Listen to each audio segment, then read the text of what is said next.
أشهد أن لا إله إلا الله وحده لا شريك له وأشهد أن محمدا عبده ورسوله أما بعد فأعوذ بالله من الشيطان الرجيم بسم الله الرحمن الرحيم الحمد لله رب العالمين الرحمن الرحيم مالك يوم الدين إياك نعبد وإياك نستعين اهدنا الصراط المستقيم صراط الذين أنعمت عليهم صراط الذين أنعمت عليهم غير المغضوب عليهم ولا الضالين يا أيها الذين آمنوا كونوا أنصار الله كما قال عيسى ابن مريم للحواريين من أنصاري إلى الله قال الحواريون نحن أنصار الله فآمنت طائفة من بني إسرائيل وكفرت طائفة فأيدنا الذين آمنوا على عدوهم فأصبحوا ظاہرین۔ یہ جو میں نے ابھی تلاوت کی ہے یہ سورہ صف کی آیت نمبر 15 ہے۔ اللہ تعالیٰ اس میں فرماتا ہے، اے ایمان والو تم اللہ تعالیٰ کے مددگار بن جاؤ، جس طرح عیسیٰ ابن مریم نے اپنے حواریوں سے فرمایا تھا کہ کون ہے جو اللہ کی راہ میں میرا مددگار بنے؟ حواریوں نے کہا کہ ہم اللہ کی راہ کے مددگار ہیں۔ پس بنی اسرائیل میں سے ایک جماعت ایمان لے آئی اور ایک دوسری جماعت نے انکار کر دیا۔ ہم نے مومنوں کی ان کے دشمنوں کے مقابلہ میں مدد کی، پس مومن غالب آ گئے۔ سامعین کرام، اللہ تعالیٰ نے خلیفہ رابع سے منظوم کلام میں کس طرح جگہ جگہ پر موعود ذکی غلام کی بالواسطہ تصدیق کروائی ہوئی ہے، میرا آج کا خطبہ جمعہ بھی اسی سلسلے کی کڑی ہے۔ اب تک میں اپنے دعویٰ کے حوالے سے خلیفہ رابع صاحب کے 6 اشعار اور ایک بیان کی تشریح کر چکا ہوں۔ 8ویں نمبر پر خاکسار اپنی صداقت کے حق میں خلیفہ رابع صاحب کی ایک نظم غزل آپ کے لیے آپ کے آگے پیش کرتا ہے۔ یہ نظم جلسہ سالانہ UK 1999 کے موقع پر پڑھی گئی تھی۔ اس نظم کا دردمندانہ مزاج اور اس کے اشعار کی بناوٹ بتا رہی ہے کہ یہ نظم کسی کی آمد یا کسی کی بعثت کے لیے کہی گئی ہے۔ اس نظم میں خلیفہ صاحب بڑے واضح اور کھلے کھلے رنگ میں کسی کی آمد کی خبر دے رہے ہیں۔ اب سوال یہ ہے کہ اس نظم میں خلیفہ رابع صاحب افراد جماعت کو موعود غلام مسیح الزمان کے نزول کی بشارت کس طرح دے رہے ہیں؟ خاکسار اس کی تفصیل بعد میں بتائے گا، لیکن پہلے میں خلیفہ صاحب کی نظم اور اس کا پس منظر جو انہوں نے خود بیان فرمایا تھا، میں وہ افراد جماعت کے آگے پڑھ کر سناتا ہوں۔ نظم کچھ اس طرح ہے۔ خلیفہ صاحب لکھتے ہیں یا کہتے ہیں: گلشن میں پھول، باغوں میں پھل آپ کے لیے، جھیلوں پہ کھل رہے ہیں کمل آپ کے لیے، میری بھی آرزو ہے اجازت ملے تو میں اشکوں سے ایک پڑھوں غزل آپ کے لیے، میگاں بنے حکایت دل کے لیے قلم، ہو روشنائی آنکھوں کا جل آپ کے لیے، ان آنسوؤں کو چرنوں پہ گرنے کا اذن ہو، آنکھوں میں جو رہے ہیں مچل آپ کے لیے، دل آپ کا ہے آپ کی جاں آپ کا بدن، غم بھی لگا ہے جاں غسل آپ کے لیے، میں آپ کا ہوں پر یہ میری زندگی نہیں، جس زندگی کے آج نہ کل آپ کے لیے، اب حسرتیں بسی ہیں وہاں آرزوؤں نے، خوابوں میں جو بنائے محل آپ کے لیے، گو آ رہی ہے میرے ہی گیتوں کی باز گشت، نغمہ سرا ہے دشت و جبل آپ کے لیے، گرہیں تمام کھل گئیں جز آرزوئے وصل، رکھ چھوڑا ہے اس عقدہ کا حل آپ کے لیے، کل آنے کا جو وعدہ تھا، کل آنے کا جو وعدہ تھا، آ کر تو دیکھتے، تڑپا تھا کوئی کس طرح کل آپ کے لیے، ہر لمحہ فراق ہے عمر دراز غم، گزرا نہ چین سے کوئی پل آپ کے لیے، آ جائیے کہ سکھیاں یہ مل مل کے گائیں گیت، موسم گئے ہیں کتنے بدل آپ کے لیے، ہم جیسوں کے بھی دید کے سامان ہو گئے، ظاہر ہوا تھا حسن ازل آپ کے لیے۔ جناب خلیفہ رابع صاحب نے اپنی غزل کا پس منظر 12 جنوری 1990 کے خطبہ جمعہ میں اس طرح بیان فرمایا تھا۔ آپ فرماتے ہیں: ایک اور رویا جو پچھلے دنوں دیکھی، جس کے نتیجہ میں نے ایک غزل کہی۔ غزل تو جماعت تک پہنچ چکی ہے، لیکن اس کا پس منظر نہیں پہنچا، اس لیے وہ بھی بتا دینا چاہتا ہوں۔ پچھلے دنوں ہم نے سوچا کہ دسمبر میں چونکہ ربوہ میں جلسہ نہیں ہو سکتا، اس لیے کثرت کے ساتھ جماعتوں میں جلسے کیے جائیں، اور اللہ کے فضل کے ساتھ جو رپورٹیں مل رہی ہیں، بہت ہی بھرپور جلسے پاکستان میں ہوئے ہیں کہ بڑی مدت کے بعد دل کی یہ خلش دور ہوئی، اور جو اس جلسے میں لطف آیا ہے، اگرچہ یہ سالانہ جلسہ نہیں تھا اور وہ ربوہ والی کیفیت نہیں تھی، مگر چھوٹے پیمانے پر ہونے کے باوجود بہت ہی زیادہ ایمان افروز اور تسکین بخش تھا۔ چونکہ میں عموماً جلسے کے موقع پر کوئی نظم پیش کیا کرتا ہوں، میں نے ایک غزل بھجوائی تھی جس کا عنوان تھا غزل آپ کے لیے۔ وہ عام دستور سے کچھ ہٹی ہوئی ہے، اور شاید سننے والوں نے تعجب بھی کیا ہو کہ مجھے یہ کیا سوجی اس طرز پر غزل کہنے کی، اور کیا مقصد ہے۔ تو چونکہ ایک خواب کے نتیجے میں یہ کہی گئی تھی، اس لیے میں وہ خواب آپ کو بتانا چاہتا ہوں۔ آگے خلیفہ صاحب لکھتے ہیں یا فرماتے ہیں: میں نے رویا میں دیکھا کہ کوئی عزیز ہے، وہ میرے لیے ایک مصرع پڑھتا ہے، اور وہ مصرع خواب میں بالکل موزوں ہے، یعنی باقاعدہ با وزن مصرع ہے، لیکن اٹھنے کے بعد پورا یاد نہیں رہا، لیکن آخری حصہ اس کا یاد رہا، جس کے مطابق پھر یہ غزل کہی گئی۔ مضمون اس کا یہ تھا کہ لوگ آج کل کے اس زمانے میں، ابتلا کے زمانے میں، ایسے اچھے شعر لکھ کر آپ کو بھجواتے رہتے ہیں، نظمیں کہتے رہتے ہیں، تو اجازت ہو تو میں بھی کہوں ایک غزل آپ کے لیے۔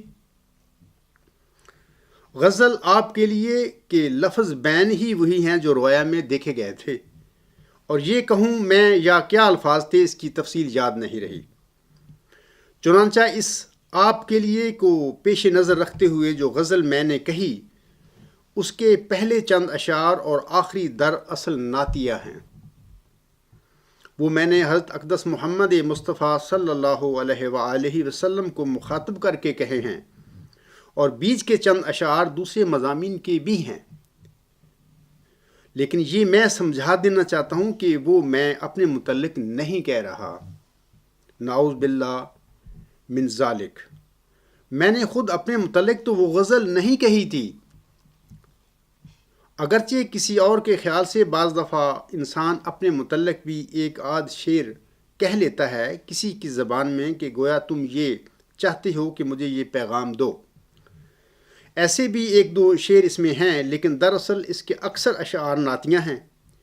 اور پہلے چند اور آخری خصوصیت کے ساتھ۔ تو یہ اس کا پس منظر ہے، جو امید ہے معلوم ہونے کے بعد اس غزل کی طرز بھی سمجھ آ جائے گی کہ کیا طرز ہے۔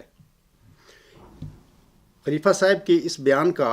یا جو ہے اس کا حوالہ ہے ماہنامہ اخبار احمدیہ مارچ 1990 جرمنی۔ سامعین و ناظرین کرام، اس غزل کا پس منظر بیان فرماتے وقت خلیفہ رابع صاحب نے فرمایا ہے کہ کوئی عزیز ہے۔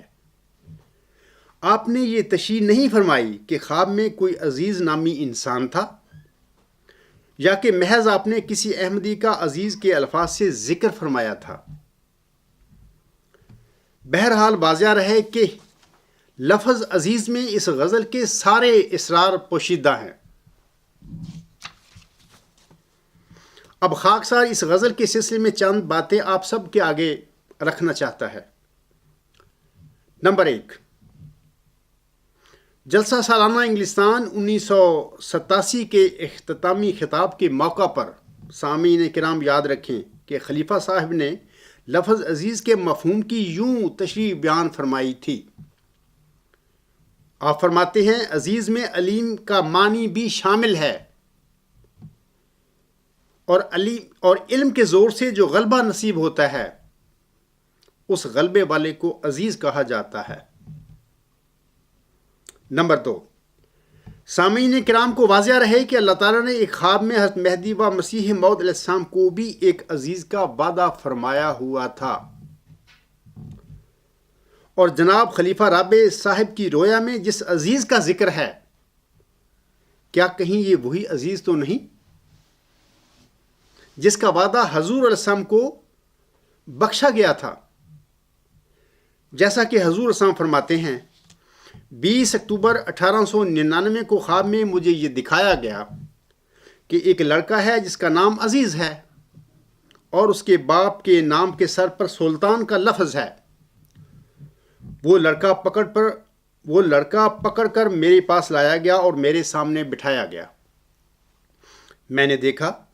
کہ وہ ایک پتلا سا لڑکا گورے رنگ کا ہے۔ میں نے اس خواب کی یہ تعبیر کی ہے کہ عزیز عزت پانے والے کو کہتے ہیں، اور سلطان جو خواب میں اس لڑکے کا باپ سمجھا گیا ہے۔ سامعین ذرا غور کرنا، یہ جو حضور صاحب اپنی اس خواب کی تعبیر فرما رہے ہیں، اس کو ذہن میں رکھنا۔ اور سلطان جو خواب میں اس لڑکے کا باپ سمجھا گیا ہے، یہ لفظ یعنی سلطان عربی زبان میں اس دلیل کو کہتے ہیں کہ جو ایسی بین ظہور ہو جو بباعث اپنے نہایت درجہ روشن ہونے کے دلوں پر اپنا تسلط کر لے۔ گویا سلطان کا لفظ تسلط سے لیا گیا ہے، اور سلطان عربی زبان میں ہر ایک قسم کی دلیل کو نہیں کہتے، بلکہ ایسی دلیل کو کہتے ہیں جو اپنی قبولیت اور روشنی کی وجہ سے دلوں پر قبضہ کر لے اور طبائع سلیمہ پر اس کا تسلط تام ہو جائے۔ پس اس لحاظ سے کہ خواب میں عزیز جو سلطان کا لڑکا معلوم ہوا، اس کی یہ تعبیر ہوئی کہ ایسا نشان جو لوگوں کے دلوں پر تسلط کرنے والا ہوگا ظہور میں آئے گا، اور اس نشان کے ظہور کا نتیجہ، جس کو دوسرے لفظوں میں اس نشان کا بچہ کہہ سکتے ہیں، دلوں میں میرا عزیز ہونا ہوگا، جس کو خواب میں عزیز کے تمثل سے ظاہر کیا گیا۔ آگے فرماتے ہیں حضور علیہ السلام، پس خدا نے مجھے دکھلایا ہے کہ قریب ہے جو سلطان ظاہر ہو، یعنی دلوں پر تسلط کرنے والا نشان، جس سے سلطان کے لفظ کا اشتقاق ہے، اور اس کا لازمی نتیجہ جو اس کے فرزند کی طرح ہے، عزیز ہے۔ اور یہ ظاہر ہے کہ جس انسان سے وہ نشان ظاہر ہو جس کو سلطان کہتے ہیں، جو دلوں پر ایسا تسلط اور قبضہ رکھتا ہے جیسا کہ ظاہری سلطان جس کو بادشاہ کہتے ہیں رعایا پر تسلط رکھتا ہے، تو ضرور ہے کہ ایسے نشان کے ظہور سے اس کا اثر بھی ظاہر ہو، یعنی دلوں پر تسلط اس نشان کا ہو کر صاحب نشان لوگوں کی نظر میں عزیز بن جائے۔ اور جب کہ عزیز بننے کا موجب اور علت سلطان ہی ہوا، یعنی ایسی دلیل روشن جو دلوں پر تسلط کرتی ہے، تو اس میں کیا شک ہے کہ عزیز ہونا سلطان کے لیے بطور فرزند کے ہوا، کیونکہ عزیز ہونے کا باعث سلطان ہی ہے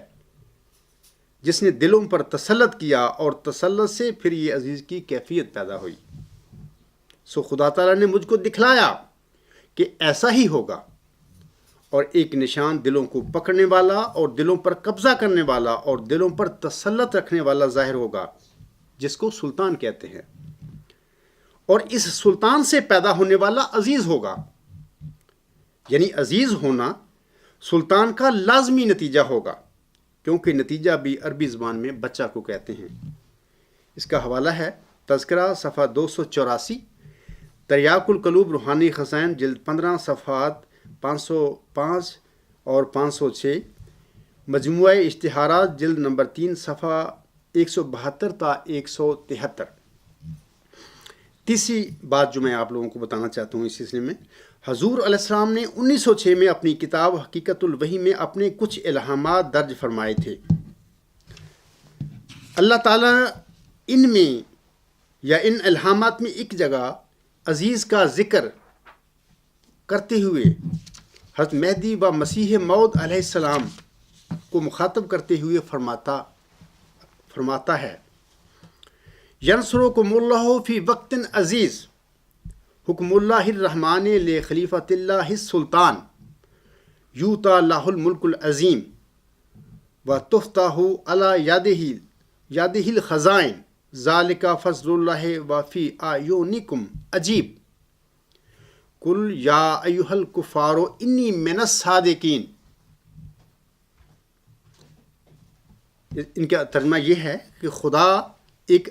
عزیز وقت میں یا ایک عزیز کے وقت میں تمہاری مدد کرے گا، یعنی بانی جماعت السلام کی اللہ تعالیٰ مدد فرمائے گا۔ خدائے رحمان کا حکم ہے اس کے خلیفہ سلطان کے لیے، اس کو ملک عظیم دیا جائے گا اور خزینے اس کے لیے کھولے جائیں گے۔ یہ خدا کا فضل ہے اور تمہاری آنکھوں میں عجیب۔ کہے اے منکرو میں صادقوں میں سے ہوں۔ اس کا حوالہ یہ ہے کہ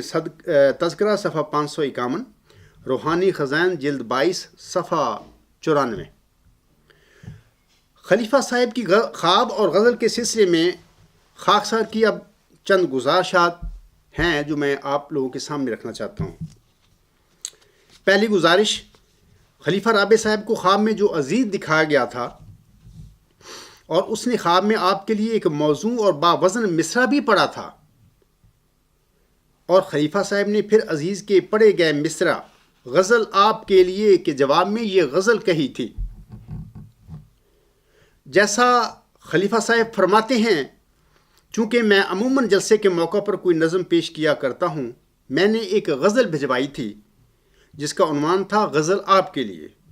وہ عام دستور سے کچھ ہٹی ہوئی ہے، اور شاید سننے والوں نے تعجب بھی کیا ہو کہ مجھے یہ کیا سوجی اس طرز پر غزل کہنے کی، اور کیا مقصد ہے۔ تو چونکہ ایک خواب کے نتیجے میں یہ کہی گئی تھی، اس لیے میں وہ خواب آپ کو بتانا چاہتا ہوں۔ آگے فرماتے ہیں، میں نے رویا میں دیکھا کہ کوئی عزیز ہے، وہ میرے لیے ایک مصرع پڑھتا ہے، اور وہ مصرع خواب میں بالکل موزوں ہے، یعنی باقاعدہ باوزن مصرع ہے، لیکن اٹھنے کے بعد پورا یاد نہیں رہا، لیکن آخری حصہ اس کا یاد رہا، جس کے مطابق پھر یہ غزل کہی گئی۔ مضمون اس کا یہ تھا کہ لوگ آج کل کے اس ابتلا میں لوگ آج کل کے اس زمانے میں، ابتلا کے زمانے میں، ایسے ایسے اچھے شعر لکھ کر آپ کو بھجواتے رہتے ہیں، نظمیں کہتے رہتے ہیں، تو اجازت ہو تو میں بھی کہوں ایک غزل آپ کے لیے۔ خاکسار سامعین کو یہ بتانا چاہتا ہے کہ خلیفہ رابع صاحب کی غزل کا محور اور مرکز کوئی عزیز ہے جس کے گرد آپ کی غزل گھومتی ہے اور جس کے لیے آپ نے یہ غزل کہی ہے۔ اب سوال یہ ہے کہ خلیفہ رابع صاحب کی رویا میں یہ عزیز کون تھا جس کے مصرع کے جواب میں خلیفہ رابع صاحب غزل کہتے ہیں؟ سامعین کرام، اس سوال کا جواب آگے آئے گا انشاءاللہ تعالی۔ دوسری گزارش میری یہ ہے آپ لوگوں کے آگے کہ خاکسار نے حضور علیہ السلام کی جس خواب کا پہلے ذکر کیا ہے، اس ضمن میں گزارش ہے کہ حضور السلام نے اپنی خواب کو نہ اپنے پوتے مرزا عزیز احمد پر چسپاں کیا اور نہ ہی اپنے بیٹے مرزا سلطان احمد کے سلسلے میں کوئی اشارہ دیا تھا، جیسا کہ میں حضور السلام کی تعبیر پہلے پڑھ چکا ہوں آپ کے آگے۔ حالانکہ یہ دونوں وجود حضور السلام کے گھر میں موجود تھے اور آپ کی جسمانی ضروریت میں بھی شامل تھے۔ مرزا سلطان احمد آپ کا بیٹا تھا اور مرزا عظیم آگے ان کا بیٹا تھا، یعنی حضور السلام کا پوتا تھا۔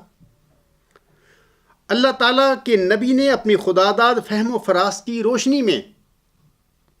اپنی رویا کی جو تعبیر بیان فرمائی تھی وہی تعبیر درست تھی، لیکن حضور السلام کے بعد آپ کی حریص اولاد کی سرپرستی میں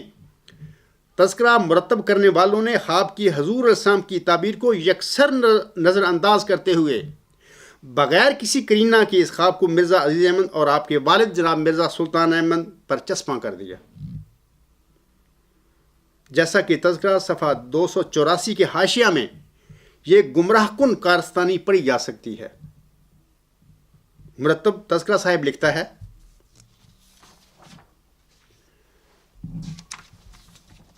حضرت شیخ یعقوب علی صاحب عرفانی رضی اللہ عنہ نے تحریر فرمایا ہے کہ رویا مذکور اشارتاً درج ہوئی تھی۔ اب یہ مرتب صاحب لکھ رہے ہیں، تصحیح کر رہے ہیں حضور السلام کی تعبیر کی، ورنہ صاف طور پر آپ نے فرمایا تھا کہ عزیز احمد خلف مرزا سلطان احمد کو میں نے دیکھا ہے۔ الحکم 10 مارچ 1906 صفحہ 1۔ اب سوال یہ ہے کہ اگر وہ دیکھا تھا تو خود حضور السلام نے جو اپنی تعبیر بیان فرمائی تھی اس زمانے میں اس خواب کی، تو کیوں نہیں حضور السلام نے اپنے پوتے کا ذکر کیا؟ کیوں نہیں کہا کہ یہ سلطان احمد کا بیٹا پوتے پر یہ خواب چشمہ ہو رہی ہے؟ انہوں نے تھے حضور السلام تو خواب کی تعبیر ہی الگ بیان فرمائی ہے، اس کا تو کوئی تعلق ہی نہیں نکلتا مرزا عزیز احمد کے ساتھ اور اس کے باپ مرزا سلطان احمد کے ساتھ۔ آگے مرتب صاحب لکھتا ہے، چنانچہ یہ رویا اس طرح پوری ہوئی، وہ پوری بھی کر رہے ہیں کہ اواخر فروری 1906 میں اس رویا کے قریباً 6.5 سال بعد حضرت مرزا عزیز احمد صاحب ابن حضرت مرزا سلطان احمد صاحب حضرت مسیح موعود علیہ السلام کے دست مبارک پر بیعت کر کے جماعت میں داخل ہو گئے تھے۔ مرتب صاحب آگے لکھتے ہیں، اس رویا میں مرزا عزیز احمد صاحب کو حضرت مرزا سلطان احمد صاحب کی طرف منسوب کرنے سے یہ بھی ظاہر ہوتا ہے کہ نہ صرف مرزا عزیز احمد صاحب بلکہ حضرت مرزا سلطان احمد صاحب بھی حضور علیہ السلام کی بیعت میں داخل ہو کر جسمانی رشتہ کے علاوہ روحانی طور پر بھی فرزندی میں داخل ہو جائیں گے۔ الحمدللہ کہ حضرت ممدو بھی 25 دسمبر 1930 کو اپنے چھوٹے بھائی حضرت خلیفۃ المسیح ثانی ایدہ اللہ بنصر العزیز کے ہاتھ پر بیعت کر کے حضرت مسیح موعود علیہ الصلوۃ والسلام کی جماعت میں داخل ہو گئے تھے۔ سامعین و ناظرین کرام، میرا یہاں قادیانی خلیفے اور علماء جماعت اور ارباب و اختیار سے یہ سوال ہے کہ اگر حضور السلام کی مذکورہ بالا 20 اکتوبر 1899 کی خواب آپ کے پوتے مرزا عزیز احمد پر چسپاں ہوتی تھی تو پھر مرزا عزیز احمد صاحب تو حضور السلام کے گھر میں موجود تھا اور آپ کی حیات طیبہ میں آپ کی بیعت میں بھی آ گیا تھا، اور پھر حضور السلام نے مرزا عزیز احمد صاحب کے بیعت میں آ جانے کے بعد اپنی خواب کی تعبیر میں تبدیلی کیوں نہ کی؟ یہ سوال ہے سوچنے والا۔ عملی واقعہ یہ ہے کہ حضور السلام کی رویا کی جو آپ علیہ السلام نے تعبیر کی تھی وہی درست تھی۔ حضور علیہ السلام کی تعبیر کے برخلاف تذکرہ کے حاشیہ میں مرتب صاحب نے محض قادیانی خلیفوں کی خوشنودی حاصل کرنے اور انہیں خوش کرنے کے لیے مذکورہ خواب کی اپنی خود ساختہ تعبیر درج کی ہوئی ہے۔ جناب خلیفہ ثانی صاحب نے مرزا سلطان احمد صاحب کی بیعت کا ڈرامہ صرف اپنے آپ کو 3 کو 4 کرنے والا بنانے کے لیے رچایا تھا۔ یہ احباب جماعت نوٹ کریں، وگرنہ جس بیٹے نے اپنے عظیم والد کی زندگی میں اس کے ہاتھ پر بیعت نہ کی اور نہ ہی حضرت خلیفۃ المسیح اول رضی اللہ تعالی عنہ کی زندگی میں آپ کے ہاتھ پر بیعت کی، تو وہ پھر بستر مرگ پر اپنے چھوٹے بھائی کی بیعت کہاں کرنے والا تھا؟ مرزا سلطان احمد صاحب نے جناب خلیفہ ثانی صاحب کی بیعت کس طرح کی تھی؟ یہ ایک طویل ڈرامہ ہے۔ میرا خطبہ اس طویل ڈرامے کو بیان کرنے کا متحمل نہیں ہو سکتا۔ دلچسپی رکھنے والے سامعین کرام اگر خلیفہ ثانی صاحب کی اس اداکاری سے آگاہ ہونا چاہیں تو وہ ربا سے شائع ہونے والا مورخہ 19 جون 2008 کا روزنامہ الفضل اور اس کے صفحات بطور خاص 3 اور 4 پڑھ سکتے ہیں۔ اس سارے اداکاری کو خلیفہ ثانی صاحب کی جو انہوں نے کیا تھا وہ آپ کو پتہ چل جائے گا وہ کیا کرتے پھر رہے تھے، لیکن وہ 3 کو 4 کرنے والے تو بن ہی نہیں سکتے تھے۔ یہ انشاءاللہ آئندہ خطبات کے سلسلے میں میں آپ لوگوں کو باتیں بتاؤں گا۔ حضور علیہ السلام کے خواب کے ضمن میں خاکسار عرض کرتا ہے کہ حضرت مہدی و مسیح موعود علیہ السلام کا 20 اکتوبر 1899 کا خواب، جس میں عزیز نامی پتلا سا گورے رنگ کا ایک لڑکا کے آگے بٹھایا گیا تھا۔ حضور علیہ السلام نے خواب کی جو تعبیر بیان فرمائی ہے، اس سے قطعاً یہ ثابت نہیں ہوتا کہ خواب کا یہ مطلب تھا کہ آپ کا پوتا عزیز احمد آپ کے ہاتھ پر بیعت کر کے آپ کی روحانی اولاد میں شامل ہو جائے گا، بلکہ آپ علیہ السلام نے خواب کی جو تعبیر بیان فرمائی تھی وہی سچی تھی، اور خواب کے نتیجے میں اسی تعبیر کے مطابق یعنی حضور السلام کی بیان فرمائی ہوئی تعبیر کے مطابق اولاً ایک تو صاحب رویا یعنی حضور السلام خود عزت پانے والے تھے، اور ثانیاً وہ صاحب جس کے وجود میں اللہ تعالیٰ نے حضور السلام کی رویا کے مضمون کو پورا کرنا تھا وہ عزت پانے والا تھا۔ سامعین یاد رکھیں کہ حضور علیہ السلام کی 20 اکتوبر 1899 کی رویا میں یہ عزیز وہی تھا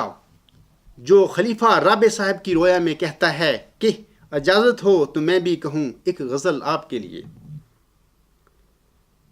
آگے بڑھنے سے میں پہلے کہہ دیتا ہوں سامعین کو کہ حضور السلام نے جو خواب دیکھی تو اس میں یہ جو لڑکا ہے حضور فرماتے ہیں اس کے لیے پتلا سا گورا اور دبلا۔ افراد جماعت مجھے دیکھ سکتے ہیں کہ مجھ سے پہلے کوئی ان کا خلیفہ اس قسم کا پتلا نہیں ہوگا، نہ کوئی لاہوری جماعت میں امیر کو ایسا آیا ہوگا جو میرے جیسا پتلا ہو، اور یہ میری جسمانی ساخت اس خواب کی حضور صلی اللہ علیہ وسلم کی صداقت پر گواہی دے رہی ہے۔ آگے میں آپ لوگوں کو بتاتا ہوں جیسا کہ خواب کی تعبیر کے سلسلے میں حضور السلام فرماتے ہیں۔ نمبر 1 اولاً میں نے اس خواب کی یہ تعبیر کی ہے کہ عزیز عزت پانے والے کو کہتے ہیں، اور سلطان جو خواب میں اس لڑکے کا باپ سمجھا گیا ہے، یہ لفظ یعنی سلطان عربی زبان میں اس دلیل کو کہتے ہیں کہ جو ایسی بین الظہور ہو جو بباعث اپنے نہایت درجہ روشن ہونے کے دلوں پر اپنا تسلط کر لے۔ گویا سلطان کا لفظ تسلط سے لیا گیا ہے، اور سلطان عربی زبان میں ہر ایک قسم کی دلیل کو نہیں کہتے، بلکہ ایسی دلیل کو کہتے ہیں جو اپنی قبولیت اور روشنی کی وجہ سے دلوں پر قبضہ کر لے اور طبائع سلیمہ پر اس کا تسلط تام ہو جائے۔ بس اس لحاظ سے خواب میں عزیز جو سلطان کا لڑکا معلوم ہوا، اور اس کی یہ تعبیر ہوئی کہ ایسا نشان جو لوگوں کے دلوں پر تسلط کرنے والا ہوگا ظہور میں آئے گا، اور اس نشان کے ظہور کا نتیجہ حضور صاحب فرما رہے ہیں، جس کو دوسرے لفظوں میں اس نشان کا بچہ کہہ سکتے ہیں، دلوں میں میرا عزیز ہونا ہوگا۔ وہ تو خود اپنے آپ کو فرما رہے ہیں کہ میں عزیز بن جاؤں گا۔ جس کو خواب میں عزیز کے تمثل سے ظاہر کیا گیا۔ ثانیاً، حضور صلی اللہ علیہ وسلم خواب کی تعبیر کے سلسلے میں مزید فرماتے ہیں کہ جس انسان سے وہ نشان ظاہر ہوگا، یہ حضور صلی اللہ علیہ وسلم کے الفاظ ہیں، جس کو سلطان کہتے ہیں، جو دلوں پر ایسا تسلط اور قبضہ رکھتا ہے جیسا کہ ظاہری سلطان جس کو بادشاہ کہتے ہیں رعایا پر تسلط رکھتا ہے، تو ضرور ہے کہ ایسے نشان کے ظہور سے اس کا اثر بھی ظاہر ہو، یعنی دلوں پر تسلط اس نشان کا ہو کر صاحب نشان لوگوں کی نظر میں عزیز بن جائے۔ اب حضور اسلام اپنی خواب کی تعبیر کے سلسلے میں دوسری بات یہ بتا رہے ہیں کہ حضور اسلام کے بعد جماعت احمدیہ میں جس انسان کے وجود میں سلطان، یعنی ایسی بین الظہور دلیل جو نہایت درجہ روشن ہونے کے لوگوں کے دلوں پر قبضہ کرے گی، ظاہر ہوگی، وہ انسان سلطان کی وجہ سے لوگوں کی نظروں میں عزت پائے گا۔ اب میں تیسری گزارش آپ لوگوں کے آگے کرنا چاہتا ہوں، وہ یہ کہ غزل کا مضمون اور جناب خلیفہ رابع صاحب کا اپنا بیان اس حقیقت پر گواہ ہیں کہ جناب خلیفہ رابع صاحب آن حضرت صلی اللہ علیہ وآلہ وسلم کی شان میں اور آپ کی روحانی آمد کے سلسلہ میں غزل کہہ رہے ہیں۔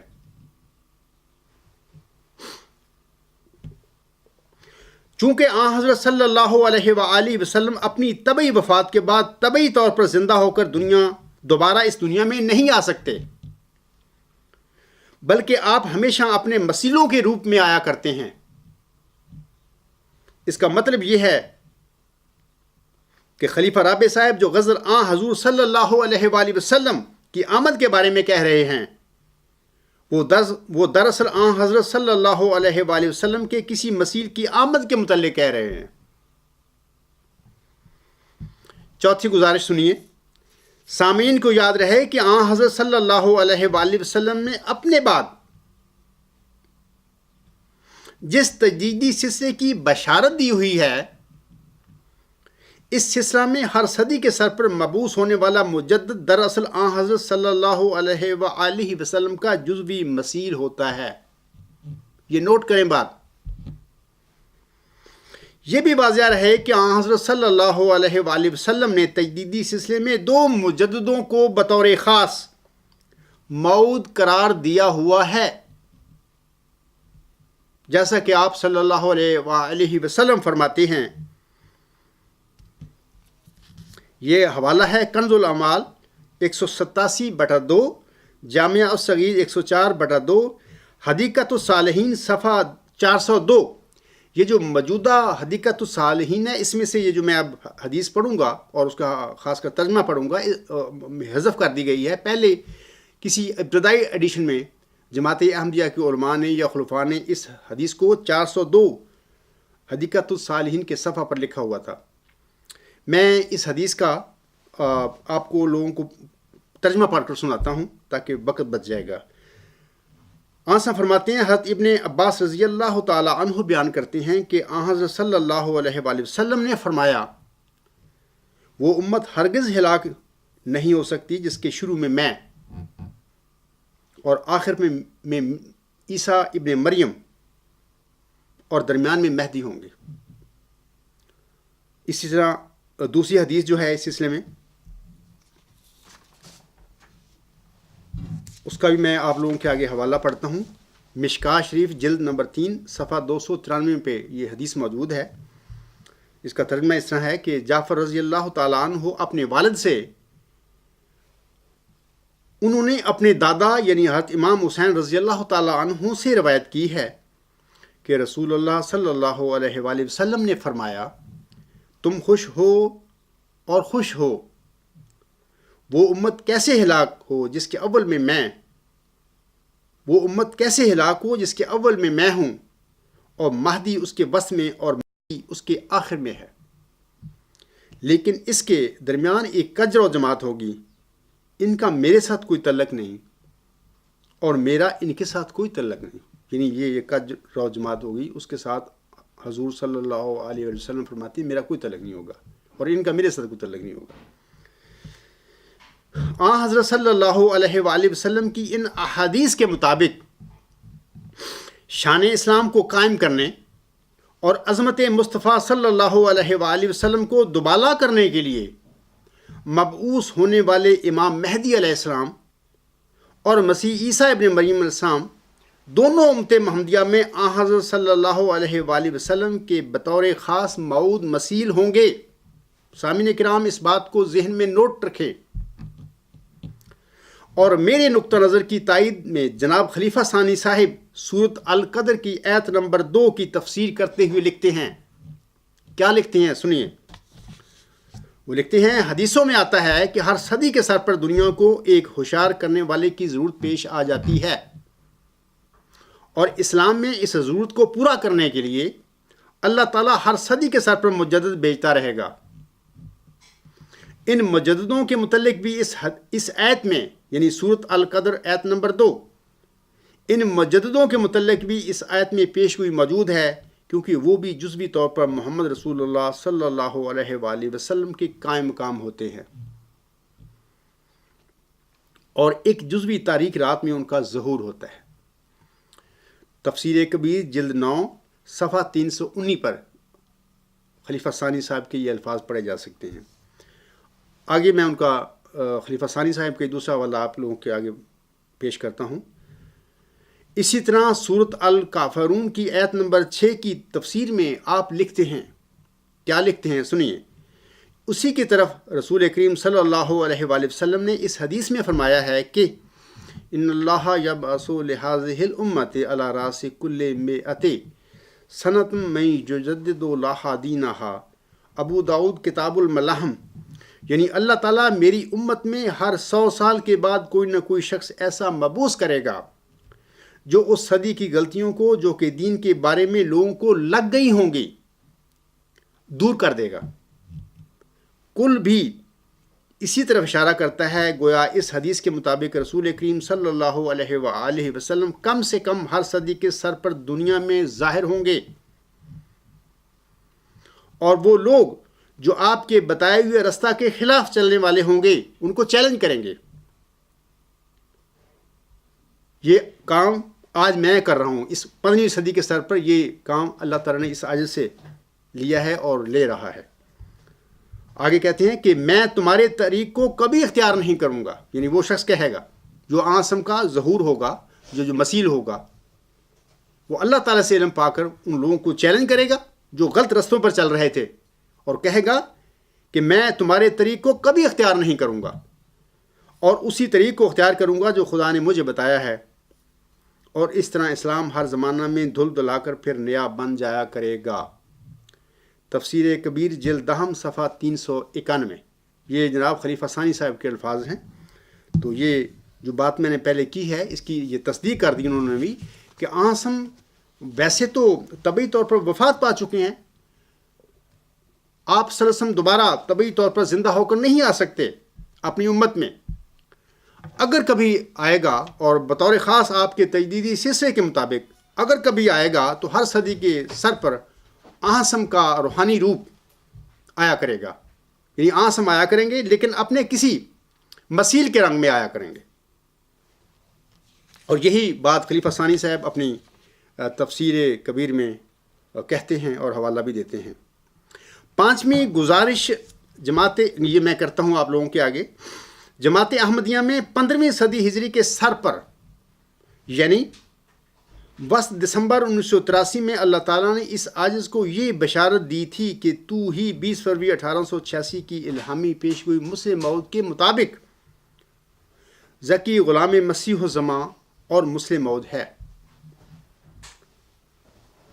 اللہ تعالیٰ نے نہ صرف اس عاجز کو یہ بشارت دی تھی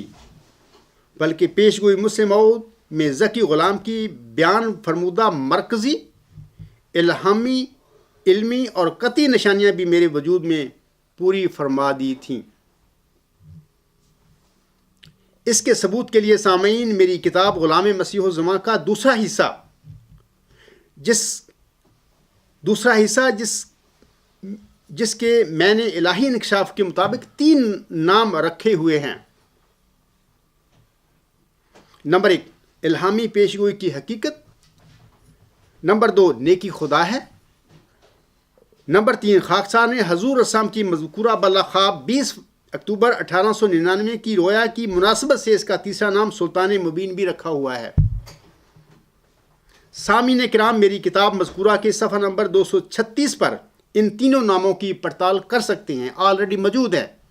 جماعت احمدیہ میں۔ اب میں سامعین کرام کی چند اہم امور کی طرف توجہ مبذول کروانا چاہتا ہوں۔ پہلی بات سامعین کرام نوٹ کر لیں، افراد جماعت جانتے ہیں کہ آن حضرت صلی اللہ علیہ وآلہ وسلم کی پیشگوئی کے مطابق 1 صدی قبل حضرت امام مہدی علیہ السلام تشریف لا چکے ہیں، لیکن امت محمدیہ میں ابھی تک موعود مسیح عیسیٰ ابن مریم نے نزول نہیں فرمایا ہے، یہ یاد کر لیں۔ اور امام مہدی السلام کو بھی ہم جماعت احمدیہ مانتی ہے، عالم اسلام، باقی عالم اسلام امام مہدی السلام بطور امام مہدی السلام بھی حضرت مرزا صاحب السلام کو نہیں مانتا، لیکن ہم احمدی ان کے پیروکار ان کو مانتے ہیں۔ لیکن موعود مسیح عیسیٰ ابن مریم جس نے آن حضور صلی اللہ علیہ وآلہ وسلم کی پیشگوئی کے مطابق امت محمدیہ میں نزول فرمانا ہے، وہ ابھی تک نہیں نزول فرمایا، اور عالم اسلام اس کے نزول کا بھی انتظار کر رہا ہے۔ اور جماعت احمدیہ میں، جیسے کہ میں پہلے کہہ چکا ہوں، آگے بھی انشاءاللہ بتاؤں گا کہ وہی جو مسیح عیسیٰ ابن مریم ہے آسم کی پیشگوئی کے مطابق، وہی موعود ذکی غلام مسیح الزماں ہے۔ خاکسار اپنی تحریروں اور تقاریر میں یہ بھی بتا چکا ہے، وہی بات میں اب کرنے لگا ہوں، کہ 20 فروری 1886 کی الہامی پیشگوئی میں بشارت دیا گیا ذکی غلام ہی وہ موعود مسیح عیسیٰ ابن مریم ہے جس کے نزول کی آن حضرت صلی اللہ علیہ وآلہ وسلم نے امت کو بشارت دی ہوئی ہے۔ دوسری بات یہ نوٹ کریں، سامعین کو یہ بھی واضح رہے کہ 20 فروری 1886 کی الہامی پیشگوئی مسلم موعود کے مطابق حضرت بانی جماعت علیہ السلام کا کوئی لڑکا ذکی غلام مسیح الزماں یا مسیح عیسیٰ ابن مریم یا مسلم موعود نہیں تھا، بلکہ اس موعود نے 6-7 نومبر 1907 کے بعد جماعت احمدیہ میں پیدا ہونا اور نزول فرمانا ہے، اس سے پہلے نہیں۔ 6-7 نومبر 1907 سے پہلے کا اس نے پیدا نہیں ہونا۔ خاکسار پہلے بھی بتا چکا ہے کہ اس وقت جو دین اسلام اور جماعت احمدیہ کی حالت بنی ہوئی ہے، اسلام اور احمدیت کی یہ بدحالی تقاضا کرتی ہے کہ آن حضرت صلی اللہ علیہ وآلہ وسلم اور حضرت مہدی و مسیح موعود علیہ السلام کی پیشگوئیوں کے مطابق نزول فرمانے والا موعود مسیح عیسیٰ ابن مریم 15ویں صدی ہجری کے سر پر جماعت احمدیہ میں نزول فرمائے۔ تیسری بات سن لیں، سامعین کو واضح رہے کہ جماعت احمدیہ میں حضرت بانی جماعت علیہ السلام کے خواب اور الہام میں موعود ذکی غلام کو اور اس کے غلبے کی علامت یعنی سلطان کو عزیز اور سلطان کی شکل میں دکھائے جانے کی پیشگوئی آلریڈی موجود ہے، یہ جو میں نے ابھی حوالے سب پڑھے ہیں۔ اور پھر یہ بھی پیشگوئی موجود ہے کہ اللہ تعالیٰ اپنے برگزیدہ بندے حضرت مہدی و مسیح موعود علیہ السلام کی عزیز کے وقت میں مدد فرمائے گا اور اسے ایک ملک عظیم دیا جائے گا اور اس کے خزینے اس پر کھولے جائیں گے، جیسا کہ خاکسار اس کا پہلے حوالہ دے چکا ہے۔ اب خلیفہ رابع صاحب کی خواب میں جو عزیز آپ کو دکھایا گیا تھا، سامعین کرام اس بات کو نوٹ کریں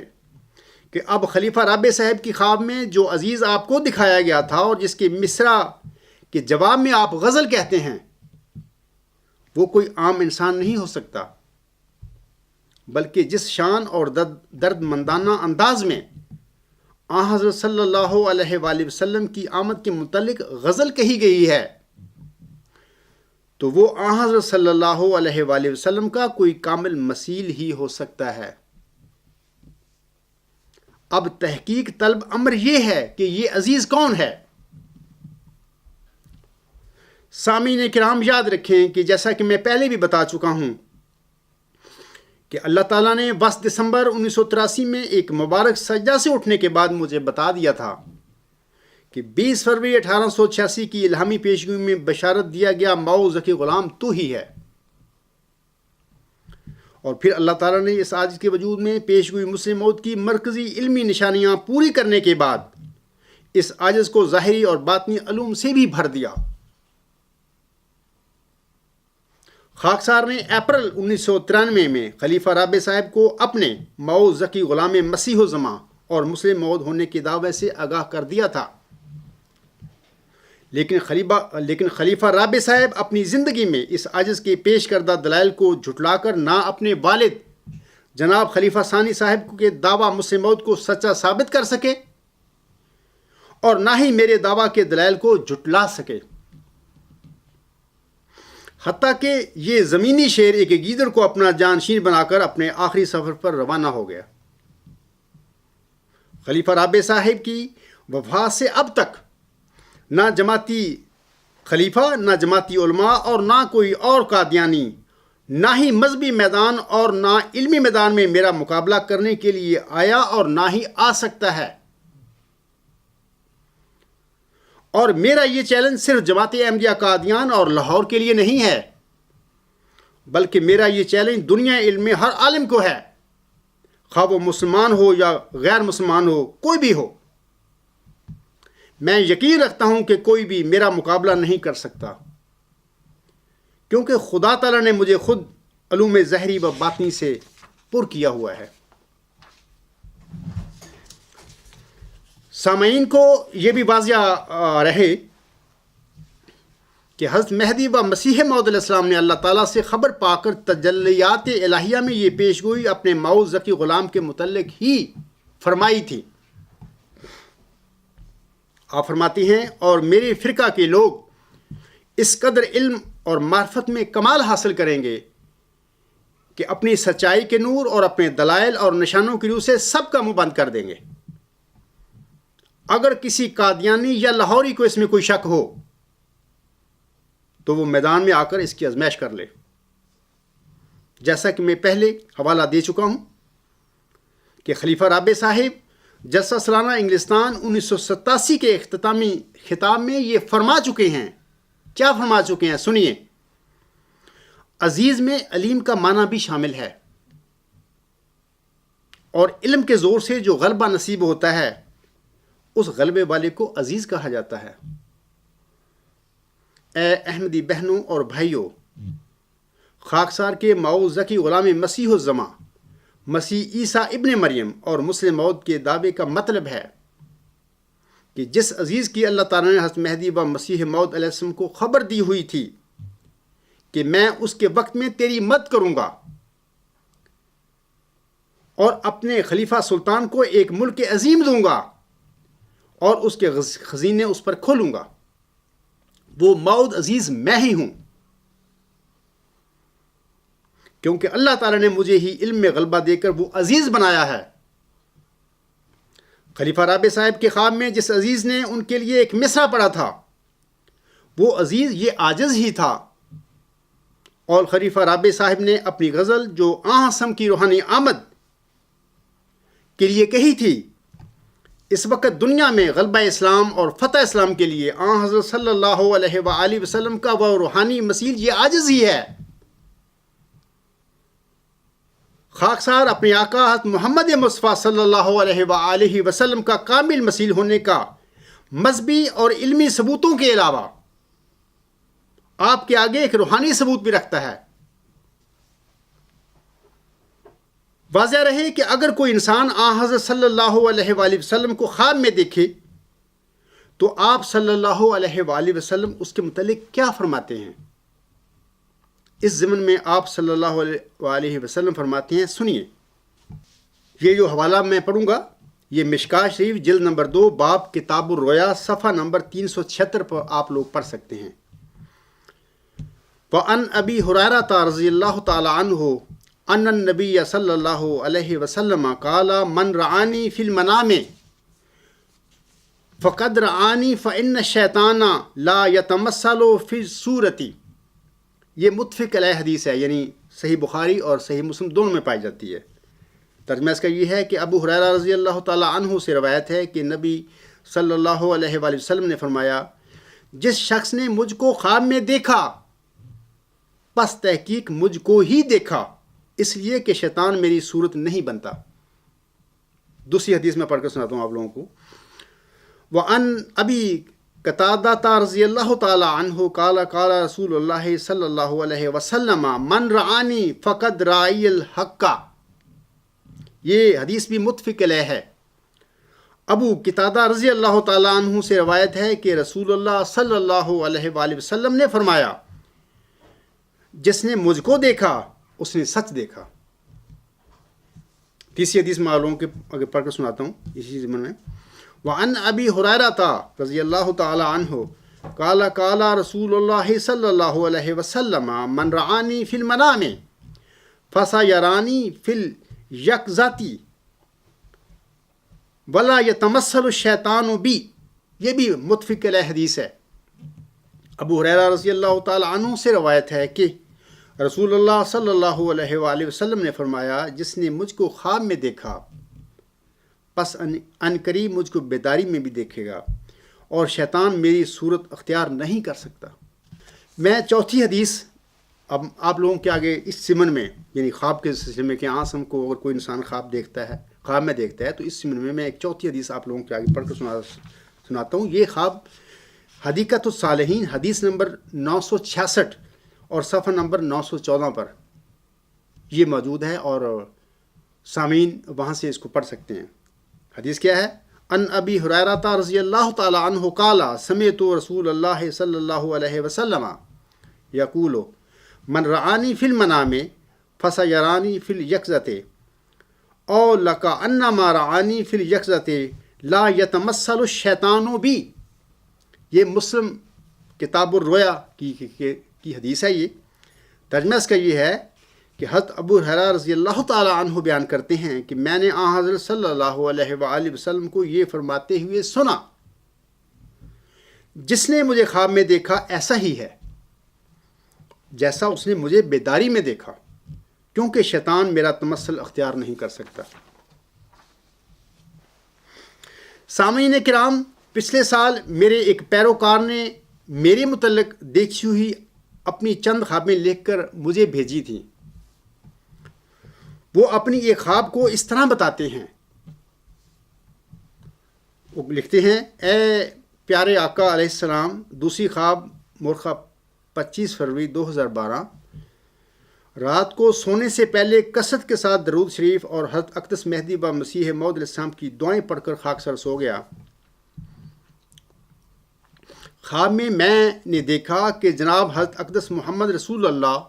صلی اللہ علیہ وآلہ وسلم بڑے جاہ و جلال کے ساتھ کھڑے ہیں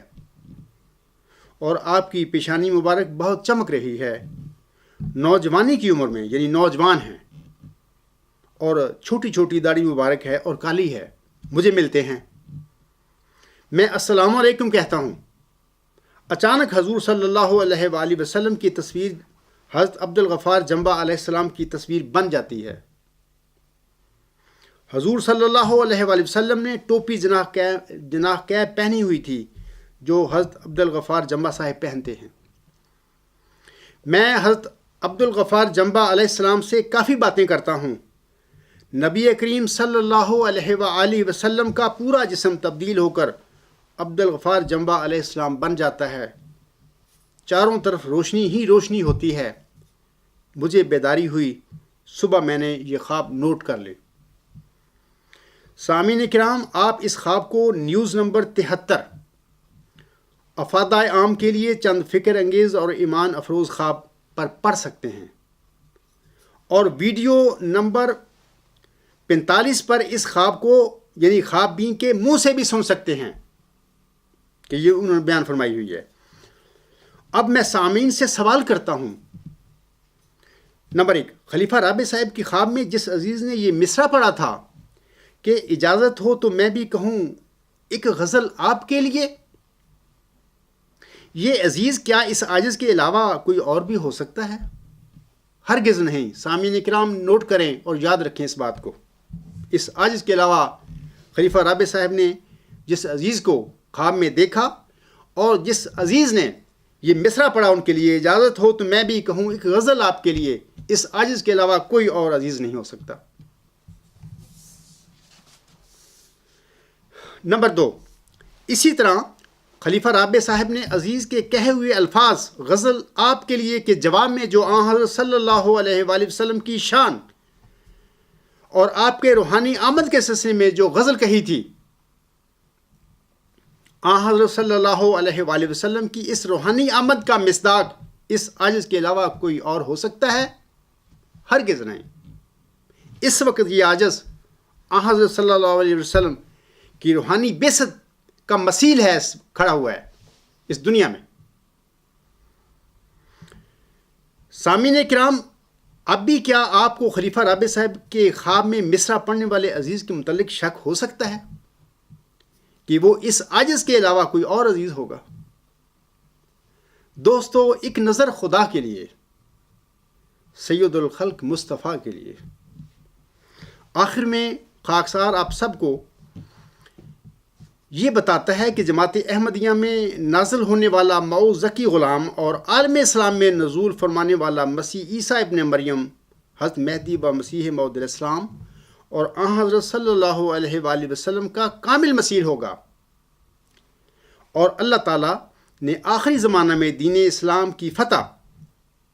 اور اقوام عالم میں اسلام کی عزت اور توقیر کا مشن اسی کے ہاتھوں پورا کروانا ہے۔ اور یہ وہی عزیز ہے جس کا میں پہلے حضرت بانی جماعت الاسلام کے الہامات میں اس کا حوالہ آپ لوگوں کو دے چکا ہوں کہ جیسا کہ اللہ تعالیٰ فرماتا ہے کہ میں تیری مدد کروں گا ایک عزیز کے وقت میں، جیسا کہ میں نے وہ حوالہ پڑھا تھا کہ ینصرکم اللہ فی وقت عزیز، فی وقت عزیز حکم اللہ الرحمن لخلیفۃ اللہ السلطان یؤتی لہ الملک العظیم وتفتح علی یدہ الخزائن ذالک فضل اللہ وفی اعینکم عجیب قل یا ایھا الکفار انی من الصادقین۔ خدا ایک عزیز وقت میں یا ایک عزیز کے وقت میں تمہاری مدد کرے گا۔ اللہ تعالیٰ کا وعدہ ہے اپنے بانی، اپنے برگزیدہ بندے حضرت مہدی و مسیح موعود السلام کے ساتھ کہ وہ ایک عزیز کے وقت میں اس کی مدد کرے گا۔ اللہ فرماتا ہے خدا رحمان کا حکم ہے اس کے خلیفہ سلطان کے لیے، اس کو ملک عظیم دیا جائے گا اور خزینے اس کے لیے کھولے جائیں گے۔ یہ خدا کا فضل ہے اور تمہاری آنکھوں میں عجیب۔ اے منکرو، میں صادقوں میں سے ہوں۔ یہ میں پہلے حوالہ پڑھ چکا ہوں، اور آپ لوگوں کو میں وہ خواب حضور اسلام کی 20 اکتوبر 1899 کی اور اس کی حضور اسلام نے جو تعبیر فرمائی ہوئی ہے وہ ساری میں آپ لوگوں کے آگے پڑھ کر سنا چکا ہوں، اور جماعت احمدیہ نے، قادیانی خلفاء نے اور ان کے تذکرہ کے مرتبوں نے جو جعل سازی کی ہوئی ہے اس کا بھی میں حوالہ آپ لوگوں کے آگے پڑھ چکا ہوں، اور وہاں پہ آپ ان کی جو خود ساختہ تعبیریں ہیں حضور اسلام کی اس خواب کی جو آپ علیہ السلام عزیز کے متعلق دیکھی تھی، تو وہ بھی آپ وہاں سے پڑھ کر دیکھ لینا کہ جماعت احمدیہ میں ان لوگوں نے کیا کیا ہوا ہے۔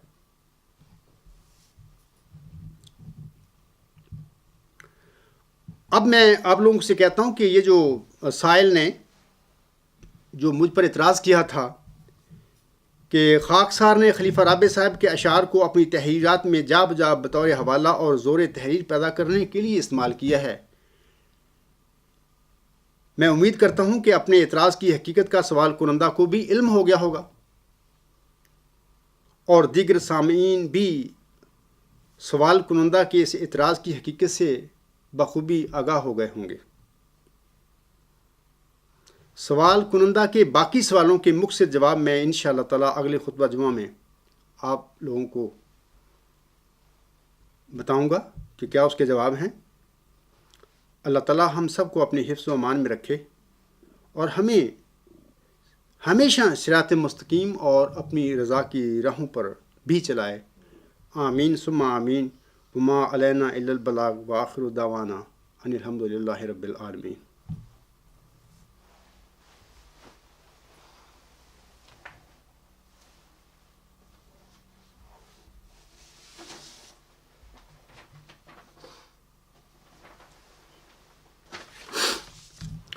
الحمد للہ نحمدہ ونستعینہ ونستغفرہ ونؤمن بہ ونتوکل علیہ ونعوذ باللہ من شرور انفسنا ومن سیئات اعمالنا من يهده الله فلا مضل له ومن يضلله فلا هادي له ونشهد أن لا إله إلا الله ونشهد أن محمدا عبده ورسوله عباد الله رحمكم الله إن الله يأمركم بالعدل والإحسان وإيتاء ذي القربى وينهى عن الفحشاء والمنكر والبغي يعظكم لعلكم تذكرون اذكروا الله يذكركم وادعوه يستجب لكم ولذكر الله أكبر